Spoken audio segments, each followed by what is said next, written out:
नमस्कार, morning news India में आपका स्वागत है और आपके साथ मैं भूप सिंह चौधरी। राजस्थान में भजनलाल शर्मा के विधायक और मंत्री ही अपनी ही सरकार के खिलाफ अनाप शनाप बयानबाजी कर रहे हैं। ऐसा लगता है कि भाजपा के मंत्री और विधायक ही भजनलाल शर्मा की कुर्सी पर ग्रहण लगाने का काम कर रहे हैं। कोई धरना दे रहा है तो कोई विधानसभा में आवाज बुलंद कर रहा है। ऐसा लगता है कि भाजपा के मंत्री और विधायक ही भजनलाल शर्मा की कुर्सी पर धावा बोल रहे हैं। तो चलिए जानते हैं असल मामला क्या है। राजस्थान की भजनलाल सरकार को 1 साल से ज्यादा समय हो चुका है, लेकिन अब सरकार अपनों के बीच ही घिरती नजर आ रही। मंत्री से लेकर विधायक तक कोई ना कोई नेता अपनी ही सरकार पर सवाल उठा रहा है।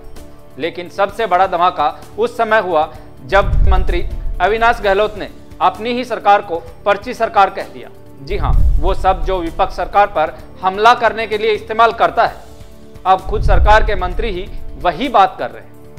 क्या हो रहा है राजस्थान की राजनीति में, आइए जानते हैं। बात एक जनसभा की है जहां मंत्री अविनाश गहलोत ने खुले मंच से कहा कि हमारी सरकार तो पर्ची से ही चलती है। बस फिर क्या था, सोशल मीडिया पर वीडियो आग की तरह वायरल हो गया और कांग्रेस ने बीजेपी पर तंज कसते हुए कहा कि जब सरकार के मंत्री ही अपनी सरकार को पर्ची सरकार मान रहे हैं तो इससे बड़ा सबूत और क्या होगा। लेकिन ये कोई पहली बार नहीं है जब बीजेपी के नेता खुद ही अपनी सरकार के खिलाफ खड़े हो गए।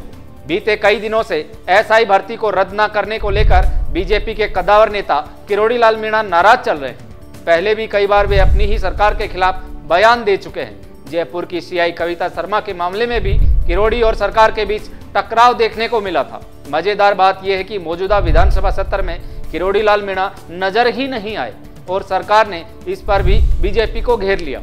राजस्थान में बांग्लादेशी और रोहिंग्या घुसपैठियों का मुद्दा कई बार उठा है।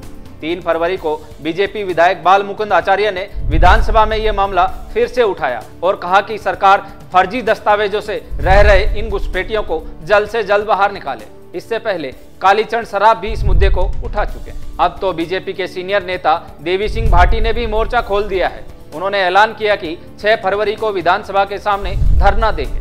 मुद्दा आईपीएस प्यारेलाल शिवरान की पदोन्नति और बीकानेर में उनकी तैनाती का है। भाटी का आरोप है कि शिवरान ने बीकानेर में बीजेपी प्रत्याशी को हराने का काम किया था।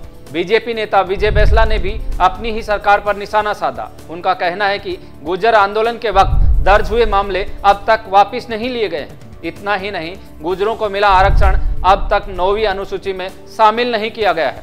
उन्होंने तंज कसते हुए कहा कि इस बार कैबिनेट में गुर्जर समाज से कोई मंत्री नहीं है, जबकि पहले की सरकारों में 3 से 4 मंत्री हुआ करते थे। अब बड़ा सवाल यह है कि जब सरकार के अपने ही लोग इतने नाराज हैं तो विपक्ष को कुछ करने की जरूरत भी क्या है। क्या राजस्थान की राजनीति में नया मोड़ आने वाला है? क्या भजनलाल सरकार अपनी ही पार्टी में मच रहे बवाल को संभाल पाएगी? आपकी राय क्या है? कमेंट में बताएं और इस वीडियो को शेयर करें ताकि ये चर्चा आगे भी बढ़ सके। ऐसी ही और लेटेस्ट खबरों के लिए आप बने रहें मॉर्निंग न्यूज इंडिया के साथ। धन्यवाद। ऐसे ही और वीडियोस देखने के लिए सब्सक्राइब करें मॉर्निंग न्यूज इंडिया को और जुड़े रहिए हमारे साथ।